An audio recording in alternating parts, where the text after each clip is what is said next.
மின்னல்கள் வெடிக்க கருமேகங்களுக்கிடையே நெருப்பு படலத்துடன் கூடிய ஒரு டிராகன் வெளிவருகிறது. மக்கள் அனைவரும் பயந்து ஓடுகின்றனர். ஆனால் ஒரு சிறுவன் பயமின்றி சிட்டியின் உயரத்திலிருந்து அதை உற்று நோக்குகின்றான். பெரிய டிராகன் நெருப்பை உமிழ்கிறது. கட்டடங்கள் தீயில் கருக போலீசும் மீட்பு படையினரும் மக்களை காப்பாற்ற முயல்கின்றனர். வானத்தில் ஹெலிகாப்டர்கள் டிராகனை சுட டிராகன் சத்தமாக ஒலி எழுப்புகிறது. அதன் மேல் நெருப்பு புள்ளிகள் பட அது ஜொலிக்கிறது. நெருப்புடன் அது பயந்து ஒரு இருண்ட ரயில் சுரங்கத்தில் நுழைகிறது. அங்கு அந்த சிறுவன் இருக்கிறான்.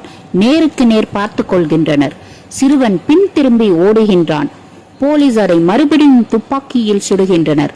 அது உயர்ந்து பறக்கிறது. அங்கு அந்த சிறுவன் இருக்கிறான்.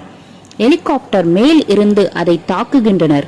நெருப்பு மண்டலங்கள் புகைகள் சூழ்ந்து இருக்க அது உயர்ந்த சத்தத்துடன் ஒலி எழுப்பி கீழே விழுகிறது. அந்த சிறுவன் அதை தைரியத்துடன் பார்த்து கொண்டிருக்கின்றான். ஹெலிகாப்டர் கீழே விழுந்த அதை தூக்கிச் செல்கின்றனர்.